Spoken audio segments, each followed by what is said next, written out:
Bismillahirrahmanirrahim. Good morning, class 6. I'm Miss Sugra and I'm here to teach you English A, Lesson 8, In Price of Famous Man, William Tell and the Apple. Today we have to read from third paragraph. One day, William Tell came into Altdorf from his farm. His younger son William was with him. They had not been told the order about the cap, and so they did not bow as they went past the post. The Australian soldiers arrested them immediately and dragged them in front of Jester. "Did not you hear my order?" shouted Jester. "I did not know about it until now," replied Tell bravely.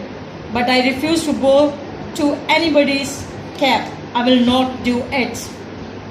इस paragraph में ये बताया गया है, but अगले paragraph पे जाने से पहले मैं थोड़ा सा पिछला रिपीट कर दूं कि जैसा कि हमने पढ़ा कि इस स्टोरी में ऑस्ट्रेलियंस जो थे वो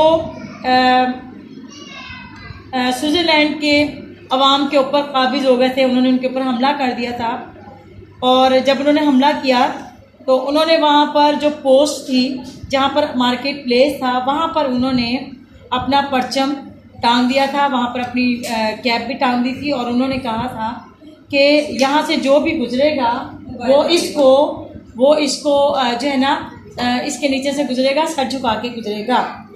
जब विलियम अपने बेटे के साथ वहाँ से गुजरा तो उसको तो इस बारे में बिल्कुल भी आइडिया नहीं था, तो इस वजह से वो बग़ैर सर झुकाए वहाँ से गुजर गए। तो जब वो वहाँ पर गुजरे और वहाँ पर आए तो ऑस्ट्रेलियन सोल्जर्स ने उनको अरेस्ट कर लिया, और जब उनको जेस्टर के सामने पेश किया गया तो जेस्टर ने उससे से पूछा कि क्या आपको नहीं पता था कि यहाँ पर आपने सर झुका के गुजरना है? तो आगे से विलियम ने ये जवाब दिया कि हाँ, मुझे पता तो नहीं था, लेकिन अब मुझे पता चल भी गया है, तो मैं आपके सामने अपना सर नहीं झुकाऊंगा। I did not know about it, this has done. Jester got very angry when he heard this. "There's something else, you disobedient fellow," he shouted. "Why are you carrying a bow and arrows?" "There is no law against that yet," replied William Tell. "I use this bow for hunting, and all of us who live on the mountains are still allowed to hunt." इस paragraph में ये बताया जा रहा है कि William के पास जो था ना एक तीर कमान भी था। तो जेस्टर ने उससे से कहा कि ये आपने तीर कमान क्यों रखा हुआ है? उसने उससे से कहा कि ये क्यों रखा हुआ है, हमें आप वो तो करते नहीं हो, और आपने ये तीर कमान रखा हुआ है, ये क्यों रखा हुआ है भाई? तो उन्होंने आगे से कहा कि हम लोग क्योंकि माउंटेन के रहने वाले हैं, पहाड़ी इलाके में रहने वाले हैं, तो हमें ये अलाउ है कि हम ये रख सकें, और ये मैंने हंटिंग के लिए यानी शिकार के लिए हमने ये रखा हुआ है, तो मुझे तो ये अलाउ है। "Don't answer me back," roared Jester. "I'm going to punish you. I will give you one chance to save your life. Listen carefully." And the cruel Jester ordered his soldier to tie Tell's son to the wooden post. Then he put an apple on the boy's hat. He turned to William Tell and said, "If you hit the apple, I will let you go free. If you miss, my soldiers will hang you." This was very cruel choice for Tell.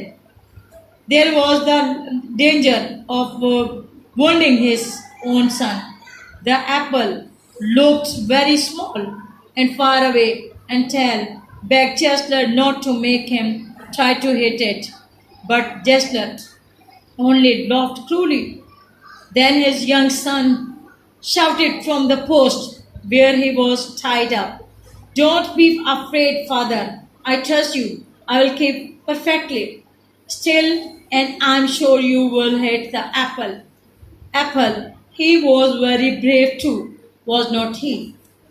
इस paragraph में ये बताया जा रहा है कि जब gesture ने उनको कैद कर लिया तो उसने कहा कि मैं तुम्हें जो है ना सख्त से सख्त सज़ा दूंगा, लेकिन मैं तुम्हें एक ज़िंदगी का मौका देता हूँ मैं तुम्हारे बेटे के ऊपर एक सेब रखूँगा जिसको तुमने हिट करना है। अगर तो तुमने सेब को हिट कर दिया तो मैं तुम्हें जाने दूंगा, आज़ाद कर दूंगा, लेकिन अगर तुम ये ना कर पाए तो मैं फिर तुम्हें ज़िंदान में डाल दूंगा और तुम्हें सख्त से सख्त सज़ा दूंगा। अब जो विलियम था वो परेशान हो गया क्योंकि उसका बेटा उसको बहुत ज़्यादा जान से अजीज़ था। तो उसके ज़हन में ये था कि सेब बहुत बारीक है, छोटा है और वो सर पे रखा और ये फासले पर भी है, तो अगर मैं इसका निशाना ना ले पाया तो मैं फिर क्या करूँगा, मेरा बेटे को नुकसान हो जाएगा। लेकिन इतने में जब ये सूरत हाल विलियम के बेटे ने देखी तो विलियम के बेटे ने कहा कि फादर, मुझे आपके ऊपर पूरा यकीन है कि आप इंशाल्लाह एप्पल को ही आप निशाना लगाओगे, मुझे आपके ऊपर परफेक्टली यकीन है, तो आप परेशान ना हो, आप निशाना लो। तो ये इस जो है इस कहानी का खुलासा था और उम्मीद करती हूँ कि आपको यहाँ तक की स्टोरी की समझ आ गई होगी।